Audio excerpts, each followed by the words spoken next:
நினைத்தாலே முக்தி தரும் திருவண்ணாமலை என்பது சான்றோர் கூற்று. 6 ஆதாரங்களிலும் கலந்திருக்கும் அண்ணாமலையார் வீற்றிருக்கும் புண்ணிய பூமி இந்த திருவண்ணாமலை. இப்படிப்பட்ட தெய்வீக பூமியான திருவண்ணாமலை மாவட்டத்தை இந்த திமுக அரசு சிதைத்திருக்கிறது என்றே சொல்ல வேண்டும். இதை இந்த ஒரு செய்தியே உணர்த்தும். அகரம்பள்ளிப்பட்டு மற்றும் தொண்டாமனூர் கிராமங்களை இணைக்கும் வகையில் தென்பெண்ணை ஆற்றின் குறுக்கே 16 கோடியில் பாலம் கட்டப்பட்டது. தமிழக நெடுஞ்சாலைத்துறை சார்பில் கட்டப்பட்ட இந்த பாலத்தை செப்டம்பர் 2 தமிழக அமைச்சர் வேலு திறந்து வைத்தார். பாலம் திறக்கப்பட்டு ஒரு சில மாதங்களே ஆன நிலையில் தென்பெண்ணை ஆற்றில் ஏற்பட்ட வெள்ளப்பெருக்கில் பாலமும் அடித்து செல்லப்பட்டது. பாலம் கட்டின 2 மாதத்தில் இடிந்து விழுந்திருக்கிறது என்றால் இவர்கள் ஆட்சியின் லட்சணத்தை நீங்களே பாருங்கள். ஆமாம், இந்த கத்தியை யார் செய்தது? நான் தான் செய்தேன் மன்னா. எங்கே கொஞ்சம் பிடித்து இழுத்தேன். எங்கே கொடுங்க. அதில் என்னடா தேடுகிறாய்? அதில் என்ன தேடுகிறாய்? ஆபத்தின் விளிம்பில் ஒரு மன்னன் தத்தளிக்கும் போது அனைத்து கத்திகளும் உடைகிறது. என்னடா அர்த்தம் இது?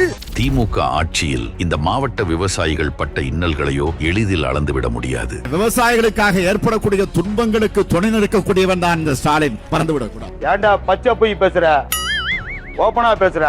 திருவண்ணாமலை மாவட்டம் செய்யார் அருகே போராட்டத்தில் ஈடுபட்ட 7 விவசாயிகள் மீது குண்டர் சட்டத்தின் கீழ் வழக்கு பதிவு செய்யப்பட்டதை கண்டித்து போலி வழக்குகளை பதிவு செய்து மிரட்டி கையெழுத்து வாங்கியுள்ளதாக பாதிக்கப்பட்டவர்கள் கூறியுள்ளனர். உலக வரலாற்றிலேயே விவசாயிகள் மீது குண்டாஸ் போட்ட நம்பர் 1 ஆட்சியாளர் என்றால் அது நம் தமிழக முதல்வர் தான். பாஜக உள்ளிட்ட கட்சிகள் போராட்டம் நடத்திய பின்பு இந்த கையாலாகாத திமுக அரசு விவசாயிகள் மீது போடப்பட்ட குண்டாஸை வாபஸ் வாங்கி இந்த அண்ட சராசரத்தை ஆளும் எம்பெருமானின் சன்னதிக்கு களங்கம் விளைவிக்க முயன்ற இந்த திமுக ஆட்சியை என்ன பெயர் சொல்லி அழைப்பது? புறம்போக்கு. ஜெனரலா கேட்கல. இந்த வீட்ல நான் யாருன்னு கேட்கிறேன். அண்ணாமலையார் கோவிலின் ராஜகோபுரத்தை மறைத்து வணிக வளாகம் கட்ட திட்டம் தீட்டிய இந்த இந்து விரோத திமுக அரசின் நயவஞ்சகத்தை எளிதில் மறந்துவிட முடியாது. ஆட்சிக்கு வந்ததில் இருந்து இவர்கள் போடும் ஆட்டம் கொஞ்சம் நஞ்சம் இல்லை.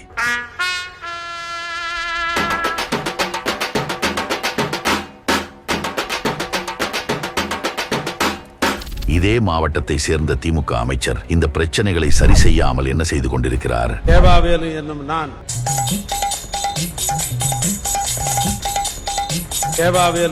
நான் இந்தியா என்கிற வார்த்தைக்கு எந்த காலத்தில் நமக்கெல்லாம் தாக்கம் இருந்திருக்கிறது? இந்தியானா ஏதோ வடக்கு இருக்கிற ஒரு ஊர். முடிஞ்சால் நம்ம திராவிட நாடு பண்ண முடியுமா நம்ம யோசிப்போம். இந்த மாவட்டத்தில் அரசு பள்ளிகளும் அரசு மருத்துவமனைகளும் பரிதாபகரமான நிலையில் உள்ளது. பெண்களுக்கு எதிரான குற்றங்கள் இரும்பு கரம் கொண்டு அடக்கப்படும் என்றார் முதல்வர். ஆனால் நிலைமை எப்படி இருக்கிறது என்று பாருங்கள். திருவண்ணாமலையில் இளம் பெண்களை பாலியல் வன்கொடுமை செய்து பாலியல் தொழிலில் ஈடுபடுத்திய வழக்கில் 8 பேரை போலீசார் கைது செய்துள்ளனர். மாணவியிடம் வீடு புகுந்து பாலியல் சீண்டலில் ஈடுபட்ட இளைஞர் ஆசிரியர்கள் தங்களிடம் தவறாக நடந்து கொண்டதாக மாணவிகள் தெரிவித்ததாக திருவண்ணாமலையில் மட்டும் இவ்வளவு குற்றங்கள் நடந்துள்ளது. இப்பொழுது முதல்வரின் இரும்பு கரங்கள் எங்கே போனது? திருவண்ணாமலையை பல்வேறு இன்னல்களுக்கு ஆளாக்கும் இந்த திமுக அரசுக்கும் அதன் ஆட்சியாளர்களுக்கும் அடியோடு முடிவு கட்டுவோம். நம் திருவண்ணாமலை மாவட்டத்தின் நன்மைக்காக பாடுபடும் தேசிய ஜனநாயக கூட்டணி ஆட்சி அமைய ஆதரவு அளிப்போம்.